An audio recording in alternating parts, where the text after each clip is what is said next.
So, welcome everybody to today's webinar provided by the National Aging and Disability Transportation Center. On today's agenda, we are talking about best practices in 5310 program websites, and I'll explain a little bit about what that means here in a little bit.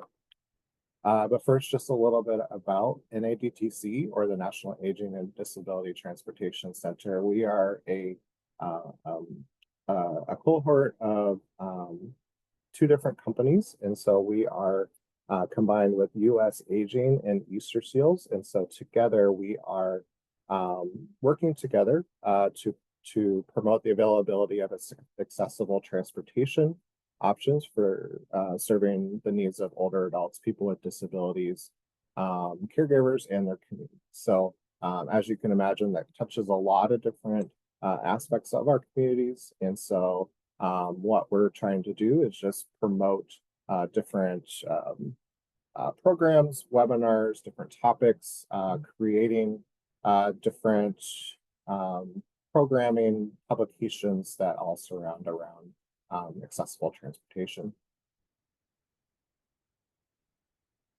And so through that, I already talked a little bit about creating different publications, but we do a lot of technical assistance, so people can reach out to us. Everything's free of charge.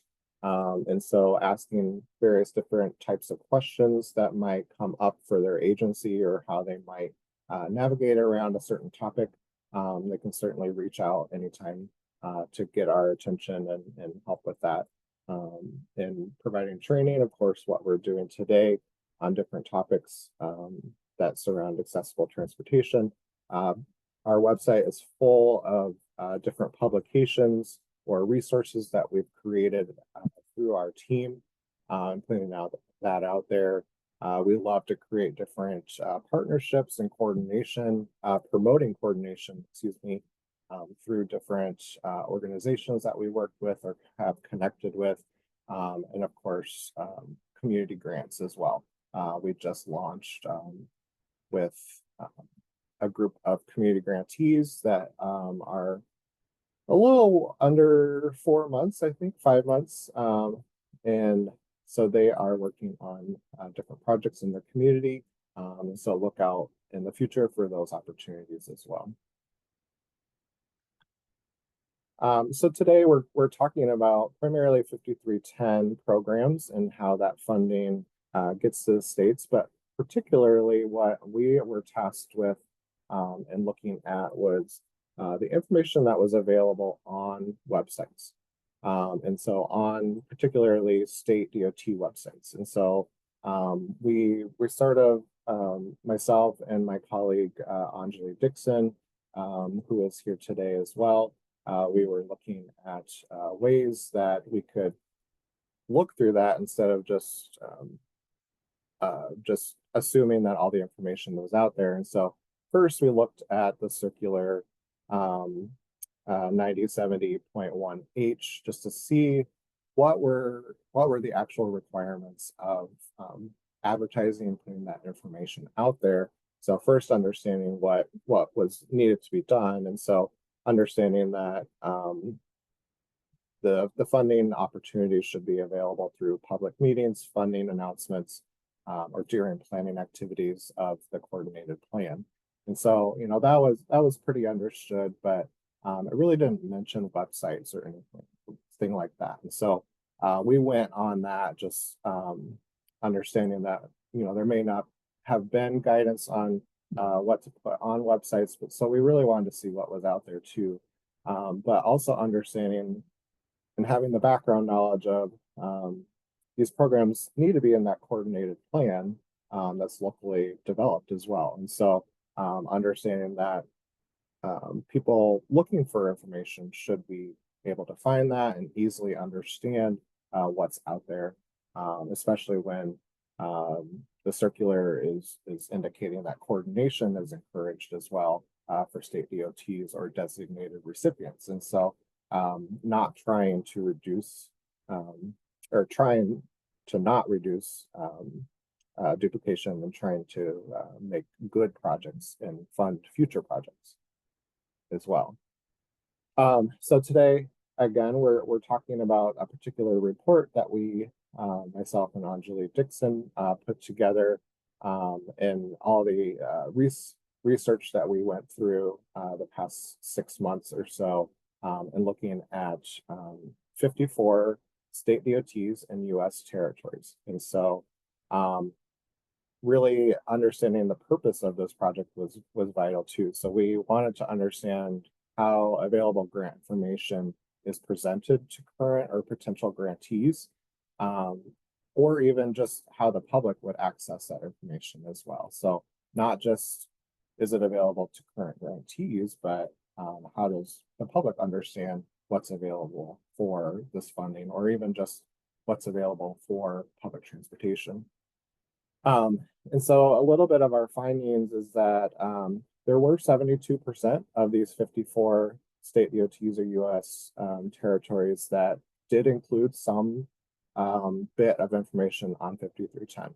So I do have emphasized some, and so there may be some states that had very robust information, but there may be some that just included it in a paragraph saying that they had that information or funding source. And then ultimately there were 28% of those 54 that did not include any information on 5310. And so what we're focused on is, how do we increase that 28% to make it, across the board, where all states have that information available for people to access. So real quickly, so we will share the final report that was put together of our findings, and highlighting some of those best practices today as well. Some of the speakers today are highlighted in that report as well. But when we first started out, we were thinking about, okay, what we want to look for is there ease of navigation? So what I mean by that is does the website have a simple layout? Is it easy to find? Is it organized in a way that you can find all of that information on the funding programs that are available?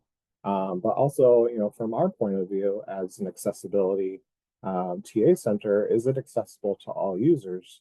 Does it include ways to have different download options, or is it accessible for screen readers as well? What's the visibility of your transit programs in the state? Does that highlight how transit works? Does it provide different visuals or graphics that can help you understand how transportation works in your area? Or is there ways to connect with different providers throughout the state? What's the availability of the funding information?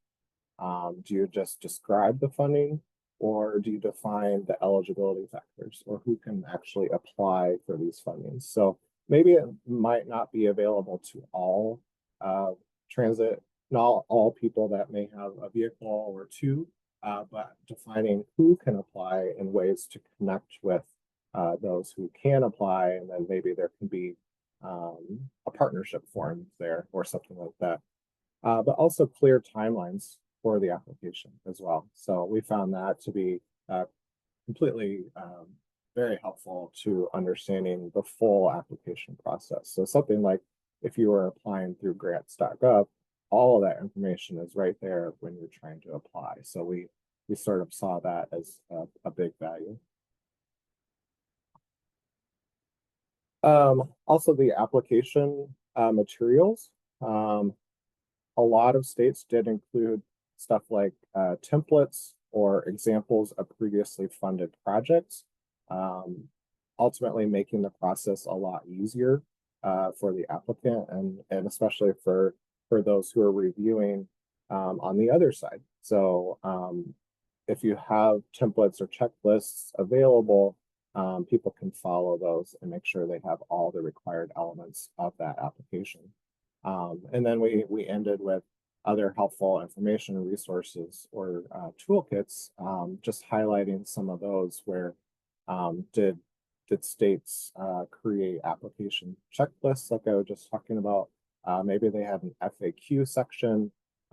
Did they have direct contact for the grant manager that can be available for questions? So a lot of those can be very, very helpful when trying to navigate different websites or how to get around. As I was thinking about today and presenting this information, I was thinking about, what else did I think about when we were doing our research? And so we did find several states that used an application portal to submit their application. And so many of the states that I mentioned didn't have a lot of information on their websites were hidden behind this application portal. And so it's fine having that option, but at least providing that basic information on the front end. That way people can kind of understand what's available, what's out there, and what might be provided for grants or different projects around the state. We did run into several states that relied on external web pages to provide their information on funding. And so whether that is, another agency with the state or like a state association where we didn't necessarily find all of the information on the actual state website, but through searches and other ways, we were finding information on these external pages, and then all of a sudden, all the information was there, and so that made our search a lot more difficult when we were getting to that point. And so that was another thing that I thought of. But then also, when we're thinking about 5310 programming, how to get involved with the planning process. And so are you connecting people to different programs within the DOT wide? So we're talking about transportation, but is there a linkage to the planning process and how to get involved with that? A lot of people don't understand the full time and effort that it might take to get involved with that, and understanding that maybe you want to access that funding, but you missed the deadline of that application period. So now you have to wait an entire year just to get involved. So getting involved in the process and when and all those timelines is pretty valuable. So those were some of our takeaways. Like I said, we have 3 speakers today, so I want to make sure that we have time for them. But we're going to start with Rachel from Massachusetts. And so I'm going to stop sharing and we'll let Rachel take the lead. Thanks, Jeremy. Sure.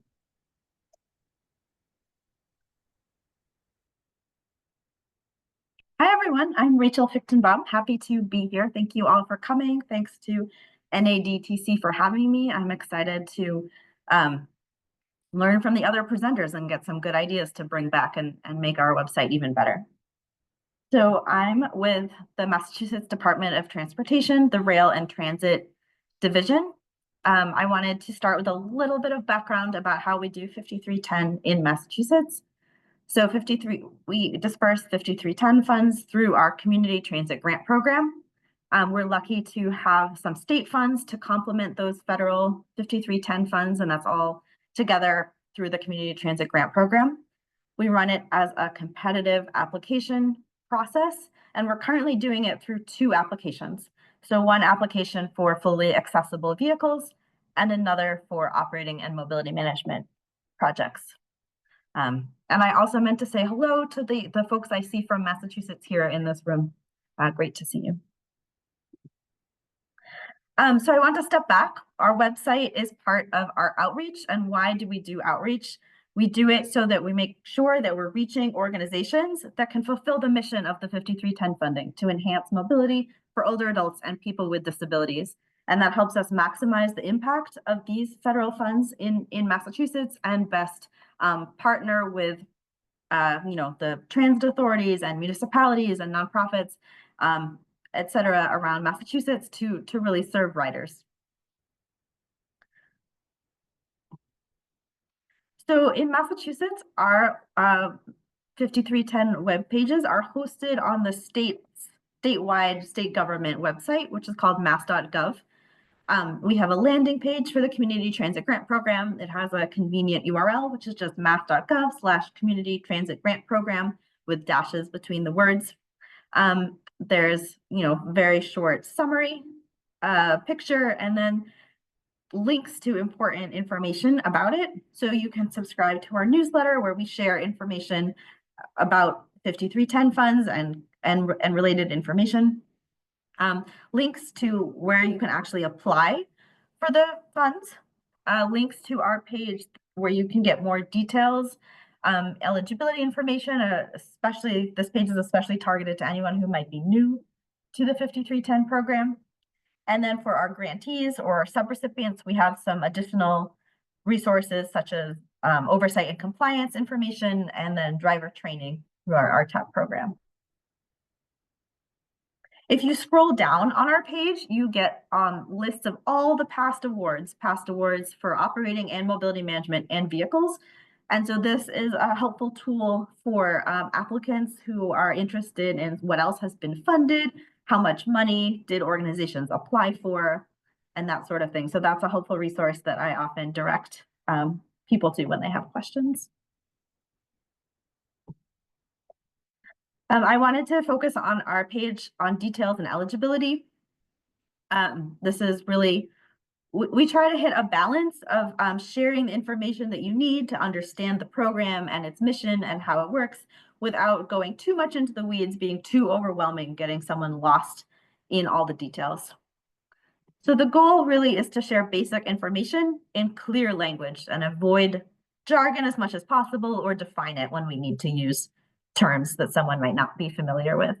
So we share the basics: who can apply, who's eligible, what are the key dates coming up for the next application cycles, what types of projects are eligible, requirements around local matching funds, requirements about being able to reference your service or your idea in the local coordinated human service transportation plan, and in general, the importance of coordination, collaboration.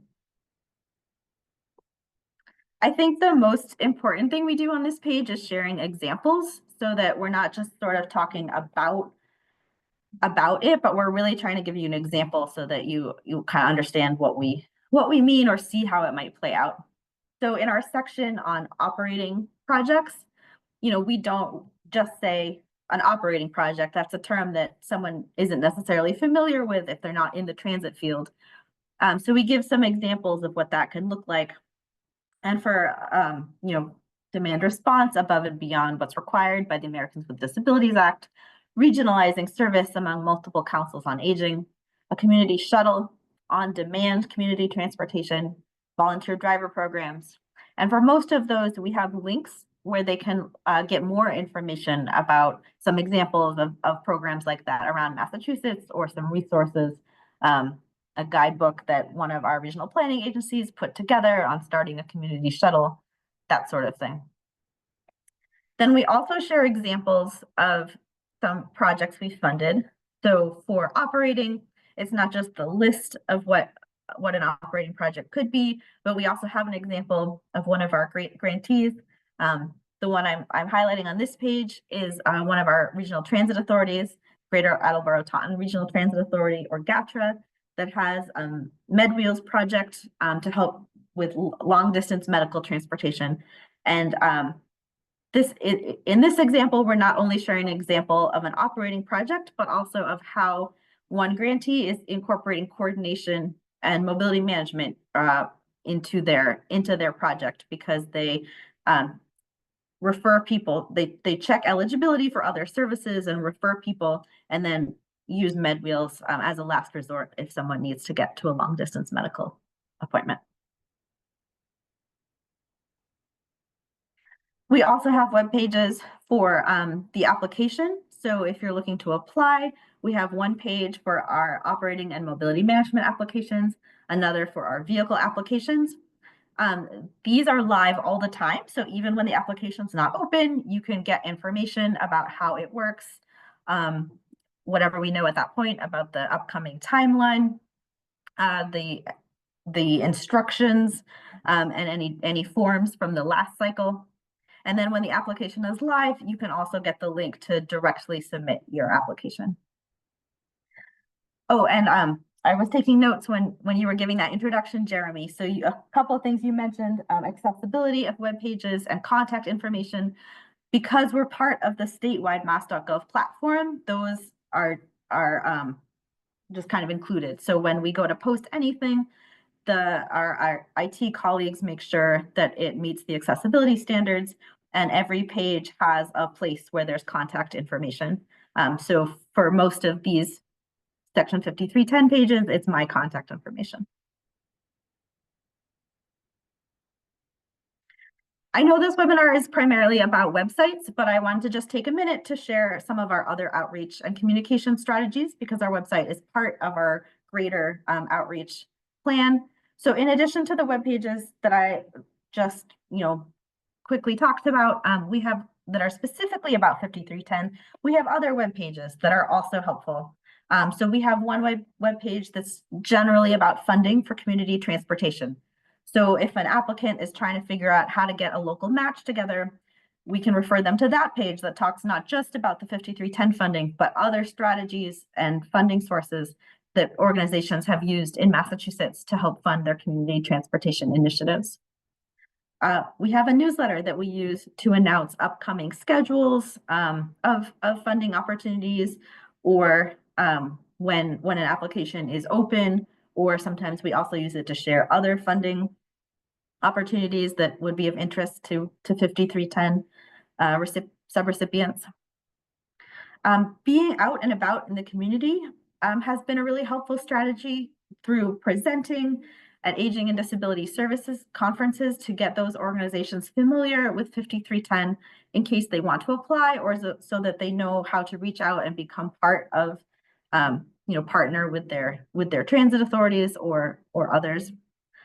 Attending regional coordination meetings around the state when those happen. And then more formally, we also do pre-application training when we first open an application, post-award training afterwards for any organization that has received a funding award, and ongoing communication and technical assistance with our grantees. So that's my quick overview. I'm excited to hear from the other two presenters, and then if there's time at the end, take any questions you all have. You can also feel free to put questions in the chat, and check out our webpage for yourself at mass.gov/community transit grant program. Thanks so much. Thank you, Rachel. As we transition to Shirley, who will be up next, Rachel, can you put the link to your website? That way people can check it out and see what you were just talking about. Sure, I'll put it in the chat. Thank you. Yeah, cool. Okay. Are we ready? Yeah, go ahead, Shirley. Good afternoon, everyone. I'm Shirley Wilson, and I'm at Mississippi DOT. I direct the public transit division here, and it's good to be with you all and to hear information from the other two presenters to see, as we always looking for ways that we can improve what we have. We don't mind, I won't say stealing, but we sure don't mind sharing our information and sampling anybody else's information to make the programs more visible in the state. And we appreciate the opportunity. So let's see what I can do to make this thing do what it's supposed to do. So, righty, advance this. So this is us. When I put an organizational chart in here of the division, it's about 14 of us right now. And this is how we actually work with our transit agencies through these various team members that I have here. We have a section that is dedicated strictly for regional coordination. And we have a team member, and his right here that say Charles Husband, that leads our regional coordination efforts throughout the state. And these are just to give you, if you go to our web page, which is a landing page, and it's on the intermodal planning section of the DOT, these are the type of drop boxes you'll see on our website, which you notice that we have regional coordinated planning, which has the regional transportation coordination overview. Fact sheets are in here, regional maps are in here, regional contact information, and of course a glossary of terms, which makes you understand that we really are serious about when it comes to regional coordination, because we do put a lot of effort in making sure that all of our subrecipients, whether they 5310, 5311, of course we have private providers, they're all a part of this whole regional planning process. And then we'll have all our transit agency information listed here, including our urbans, our 5310s, 5311, 5339 programs. And we have software that we actually we have for all of our subrecipients when it comes to various reporting requirements. So, and on there, we have some real life things that are going on. We have at least 2 provider videos that you can actually view on our website. One is called Connect Mississippi, and you'll see that I have actually put the website on here. And one of them is called Heroes Behind the Wheel, which gives people a real look at people, whether they're 5310 providers or 5311, and how they're actually providing those services within the communities. Heroes Behind Wheel was one that was published when we went with the whole COVID pandemic, to see, for people to see how they continue to provide work between our 5311 and 10 projects, even during that time. All right.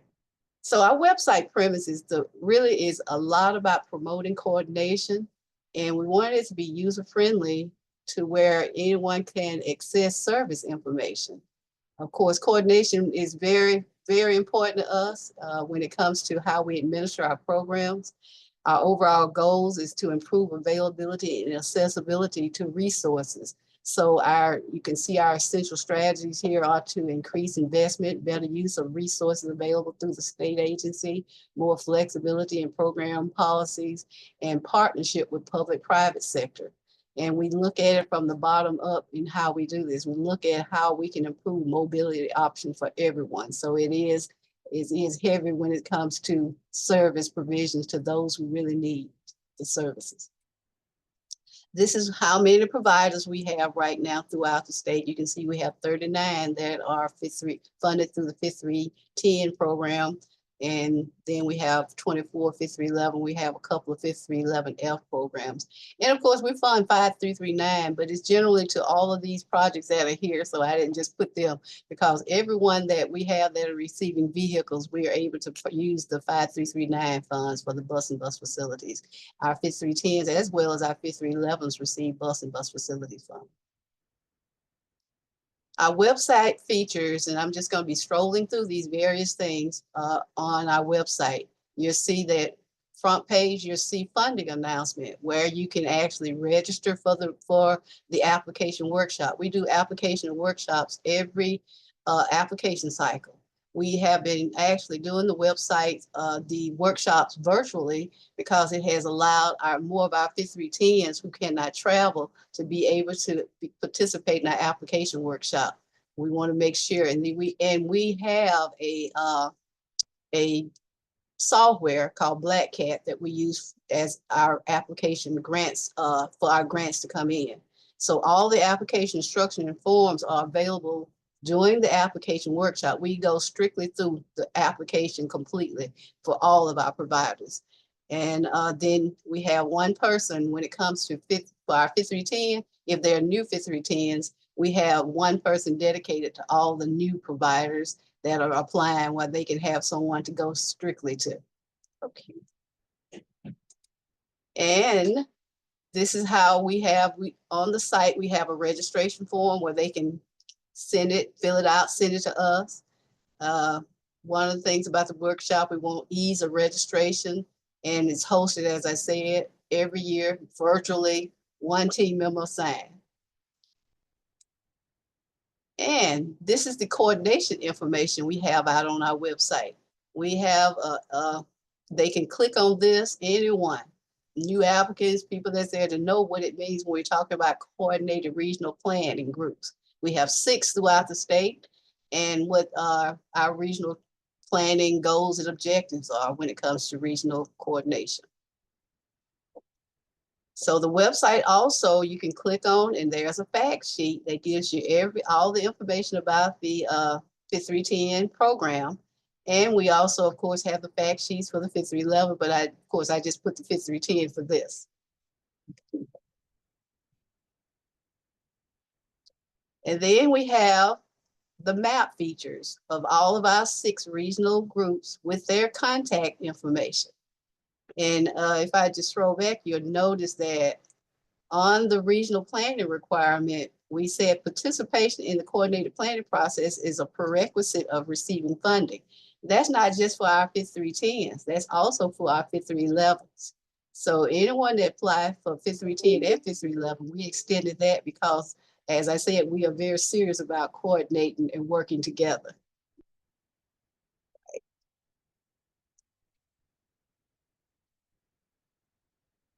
Now, excuse me, but an email came and blocked me from being able to go through my slides.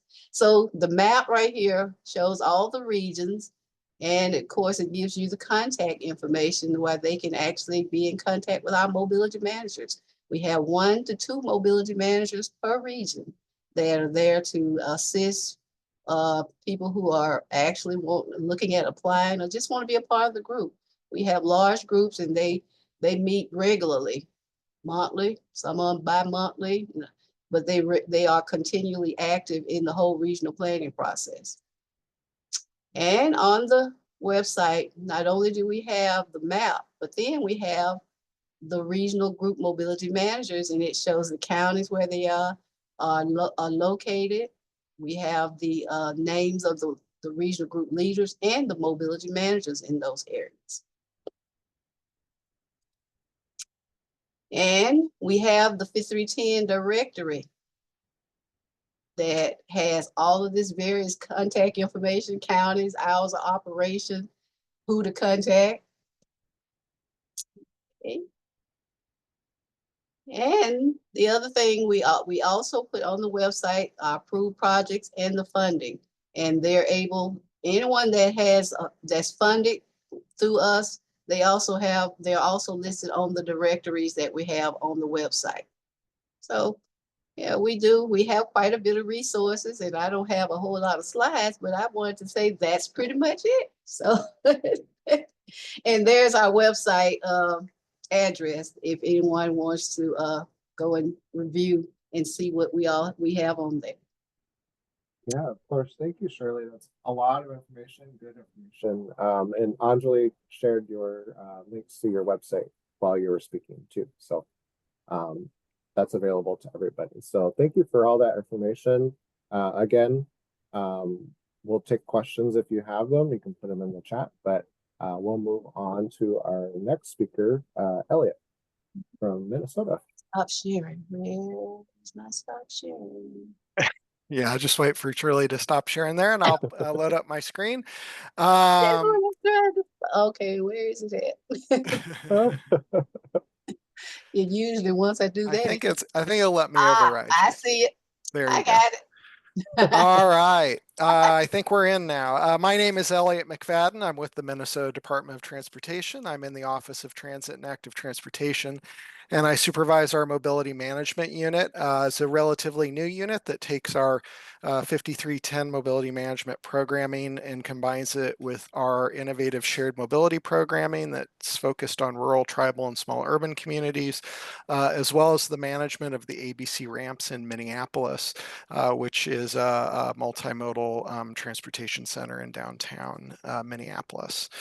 So I wanted to give you a little bit of background on our 5310 mobility management program, and then jump into some of the resources that we have available for folks. So we do fund, much like Rachel and Shirley were talking about, mobility management programs using 5310 funds. That's in support of our local transportation coordination plans. So you can see a map here that shows you some of our partners. The state is roughly split when we talk about transportation dollars between the 7-county metro area around the Twin Cities and then what we call Greater Minnesota, which is basically the rest of the state. And so funding is usually split in transportation between the two. Generally speaking, the Metro Council in the Twin Cities is in charge of anything that's metro related, and then MnDOT is focused on the greater Minnesota part. But in the area of mobility management, we actually manage programs for both. So in the greater Minnesota area, we have 7 regional transportation coordination councils. And then in the metro area, we have 6 transportation coordination assistance projects. Very similar what they do. Really the difference, the RTCCs in the greater Minnesota area are multi-county in nature, where all generally speaking, except for one exception in the metro area, the TCAPs are single county focused. The TCAPs are a little bit older than the RTCCs, so those were established in the early 2010s, and the RTCCs came about in 2019. You can see on the map, we have some areas that have these bright colors, and then we have other areas that are gray. We have 12 potential areas for organizing our TCCs. As I mentioned, we have 7 of them that are active. We've had a few that have gone inactive over the years. We've had a couple areas where we've wanted to recruit our TCCs, and we just haven't found an organization yet that's willing to take on that work. So some of the work that they're doing to date includes liaisoning and coordinating with stakeholders to improve coordination of services. They've been developing service provider directories, helping to establish new programs to meet community needs, and doing planning and development work for potential one-call, one-click resources. So in most of our mobility management resources today are on a website for the Minnesota Council on Transportation Access. And I'll talk about, we're in a little bit of a transition to where these resources are going to be kind of moving forward. But right now, that's where they are today. The council is a legislative created entity that has representatives of all of the different state agencies and major stakeholders that are involved in providing public transit, non-emergency medical, and other social service transportation delivery. And we have a section of our website where you can go on. You've seen this map earlier in the presentation, but this is an interactive map, so you can click on the region that you're looking for to see what resources are available. I'm jumping here to show an example from the East Central region. So then you get a map that pops out and shows you a little more detail, the area that you're looking at, tells you a little bit about that agency or that RTCC and the work that they're doing, as well as links to some of their resources. That includes links to their provider directories. So the work that they've been doing is linked there through this work as well. We also provide transit resources, ways for folks to connect with public transit throughout the state, as well as the resources for our partners in the RTCCs and TCAPs. And I'm going to show you just a few of our transit resources that are available through this website. So we have an interactive map here where you can click on and see all of the transit services that are available in the state, be able to get their contact information, see their coverage area, and be able to link to their websites. But we also have been doing a lot of work in the mobility as a service area, which is creating a digital trip planning, booking, and payment portal that's really focused on rural transit, as well as fixed route and ADA paratransit services. So we've been able to include deviated route services, as well as demand response or dial-a-ride services through the transit app, as well as a web-based trip planner I'll show in a second. And this is really allowing people to see and plan trips within their region. It's currently a regional system, so we partner with 13 transit agencies in southern and western Minnesota, as well as our intercity bus and some other providers that are on the platform as well. We do have plans to expand this eventually to a statewide platform, but this really allows people to visualize these services that haven't been available traditionally. These trip planners focus on fixed route services, but we've helped develop some of the technology behind this that allow things like Google Maps and Apple Maps to eventually be able to consume these kind of non-fixed route services and show them. Helps connect people also. They can click directly within the app and be able to be connected to the call center and be able to make a reservation with those dial-a-ride services. We also have, for folks that don't have access to a mobile device or don't want to download an app, we have a web-based trip planner that again allows us not only to incorporate the fixed route services, but dial-a-ride services. So you can drop a pin on a map anywhere within a service area, be able to set your parameters for what kinds of trips you want to do.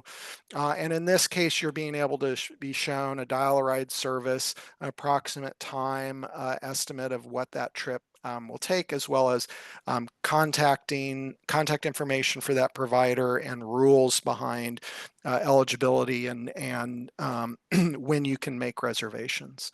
The final part of this, which I think is the most innovative part, is that we also now, with 3 transit agencies, have been testing an integrated booking system. So not only allows people to search for service providers, be able to plan that trip, but now be able to pull that information over into a booking portal that then communicates with the scheduling software that agency uses. So we have 2 rural agencies, Rolling Hills Transit in southeast Minnesota, the Otter Express in western Minnesota, and then the ADA paratransit services for Rochester Public Transit also uses this platform.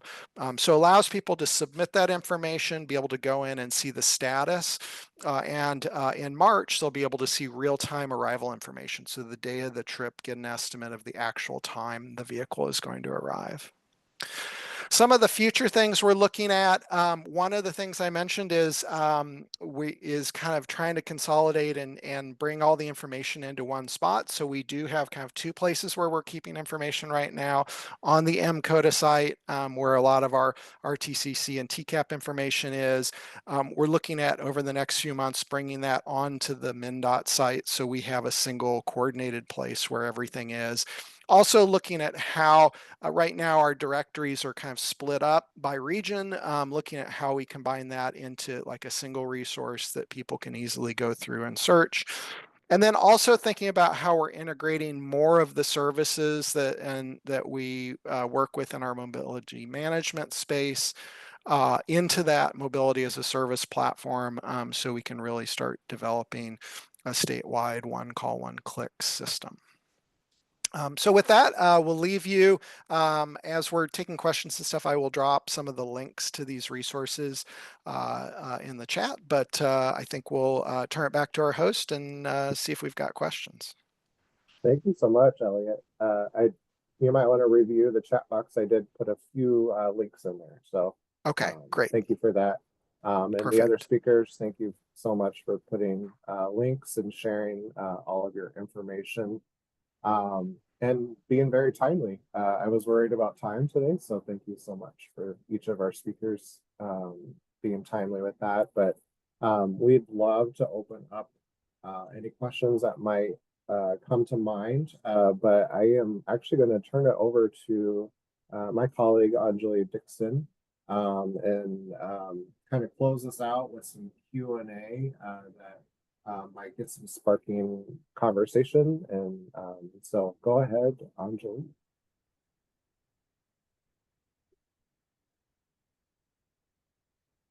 Anjali, you're on mute.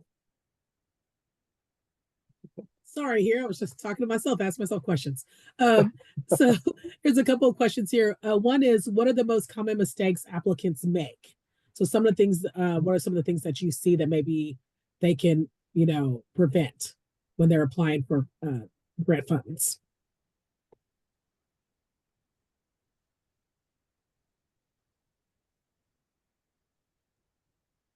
Hi, this is Shirley. So for us, I think the most common mistake is that sometimes they don't complete the sections of the application up correctly. You know, just leave off information.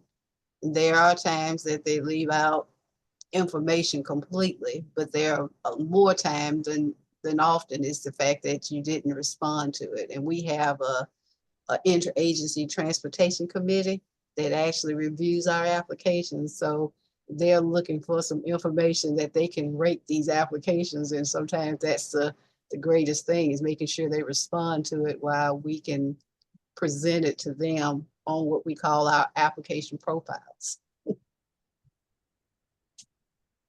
Mhm. This is Rachel. We also, sometimes someone misses something that's part of their application, but we follow up afterwards. And if it was just confusion, then ask them to submit that, and then we go from there.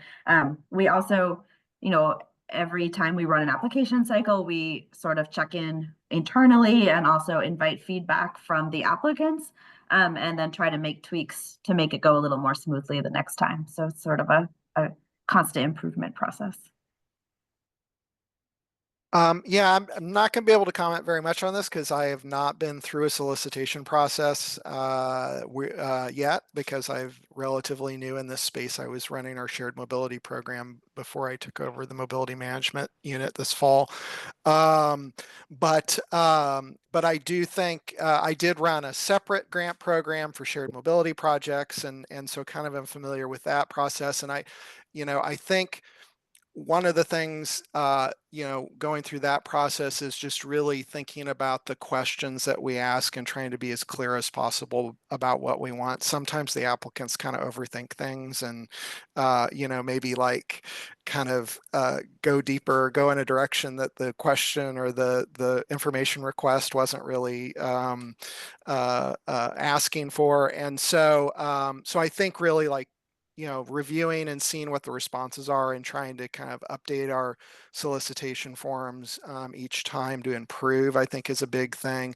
And I think webinars or workshops we've also done for the other program I did. We did application workshops. So kind of helping them put together some of the components, helping them kind of brainstorm and think through that. And that also gives them a place to ask questions. So I think those are good kind of resources you can think about if you're getting folks that are not quite getting the application right. Great. Next question is, how do we strengthen our applications at the DOT level, or if you're with the RPC, whoever is administering the 5310, to align with the federal and your state goals for mobility?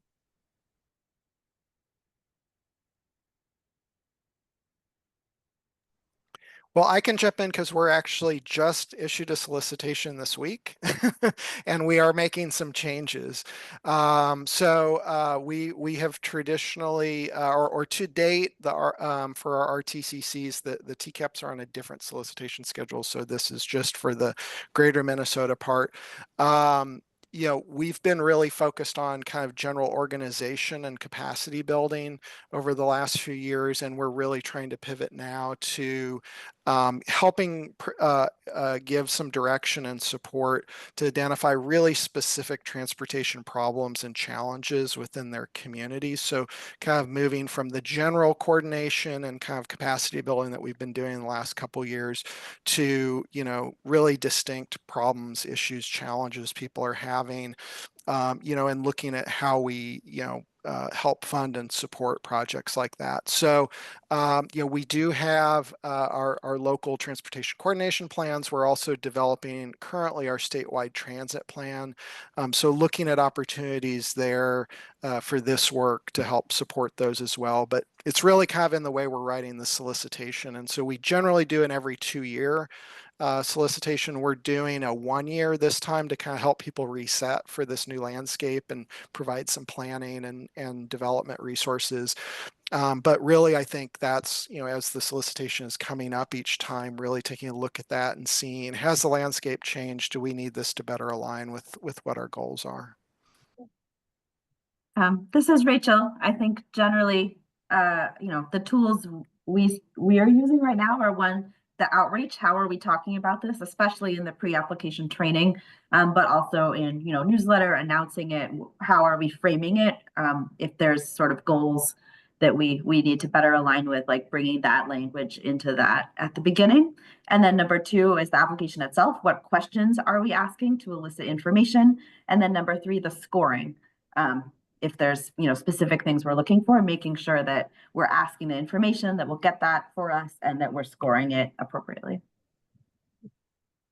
Oh, as for us, Anjali, we have actually utilized our subrecipients, our providers, to actually look at our grant applications. We've actually had them sent out within the various regions and asked them about input as to what they see that will help us strengthen the application and anything that we need to clarify. So we use them along with our interagency transportation committee, and then we make adjustments to it.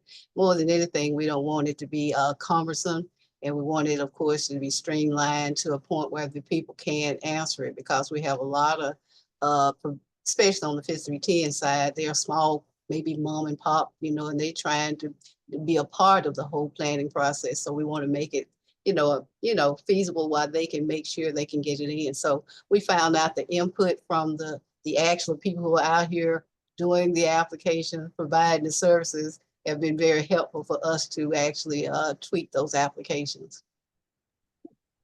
One thing I did want to follow up also just to say is that one of the things we're doing in this round is looking at bringing one of our research partners, the Center for Transportation Studies at the University of Minnesota, to help us work with the subrecipients on their goals. What are kind of the metrics and the things they want to measure in the work that they're doing, as well as allowing us to measure some of the things that we want to see, and as it kind of aligns to our goals. And so I think that's one thing that we've identified that's kind of been missing in the past, is really like having an outside partner that can help us measure the impact that each organization is having. Thank you. That leads into the next question, kind of. The next question is, how many layers of review do you have, and who are included on those review committees or panels?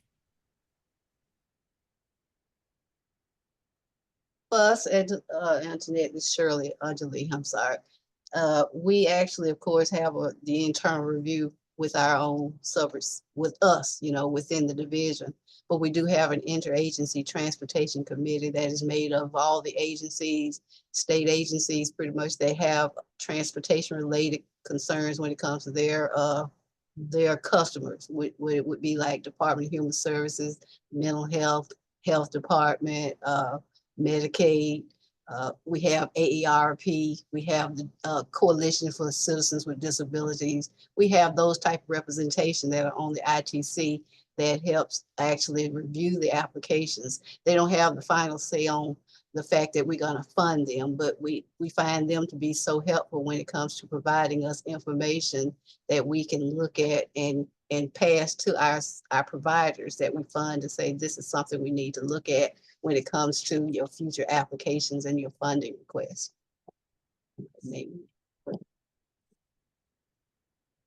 This is Rachel. Yeah, we also have multiple stages. We look internally, especially we do sort of the completeness review, following up if anything is missing. Then we also, just like Mississippi, we have a external review committee where we try to bring in experts who have expertise in aging or disability or in the regions. So that includes folks from other state agencies, public health, people with disabilities, older adults, as well as some of the regional planning agencies, to make sure that we are bringing in voices from all across the state. They do scoring, so they read them individually, but then we also bring them together as a group to discuss, where we can, if maybe two of the reviewers had different opinions about one, we can talk it through, or we can, correct any misunderstandings and come to a little bit more of consensus. Then we take it back. Oh no, we added another step this most recent round, which is really exciting, which is we also send the applications out to our transit authorities and regional planning agencies, so that they can optionally, if they want to, look at any applications that came in their service area and weigh in. That has been really helpful with coordination, and that was came in part at suggestion of some of our regional transit authorities. So very grateful for that, and excited to be adding that piece.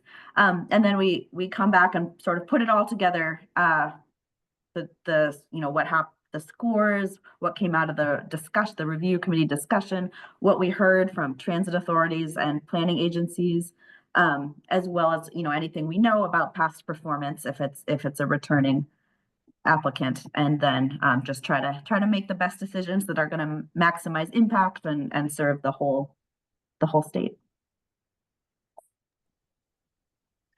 Yeah, I would say we don't have quite that many external components to our review process. That's we do have an internal committee that reviews the applicants. We usually try to look at bringing people from different divisions within the agency. Occasionally, we do have some external folks that might be like the Department of Human Services or folks like that sit on and help score. Once the RTCCs are doing their work and the TCAPs are doing their work, we do, it's not a direct oversight organization, but MCODA, the organization I met before, we do brief and interact and get feedback from MCODA on the work that's being done there as well. The RTCCs and TCAPs themselves also do quite a bit in their own work with hosting peer exchanges and opportunities to work together and learn from each other throughout the state. So they're a very collaborative body. Okay, we have about 2 minutes left. Looks like the question in the chat is being answered. There was a question: have any of your 5310 programs been affected by the federal funding freeze and unfreeze? Mississippi stated that there has not. We do not know of any so far. So that's, I guess we'll just kind of have to see that even the programs have been affected. It looks like everyone is still able to continue to disperse their 5310 programs as of now. I'll hand over to Jeremy to wrap up. Again, thank you so much to each of our speakers. We will post everything from today. We'll have all of the presentations as well as the recording available hopefully by the end of this week. That way you all can have access to that or share with those who were not able to attend. But thank you so much again to all of our speakers and everybody who attended. I hope this was informative for you, and I'm glad we could showcase some of these states. And of course, all of the states that we did today were all M states. So Mississippi, Massachusetts, and Minnesota. So all the M states are doing really great. So you'll have to do the I's next time. Of course. Thank you. So thank you all so much, and have a great rest of your day. Thank you. Thank you. Thanks. Okay. Yeah, have a good one.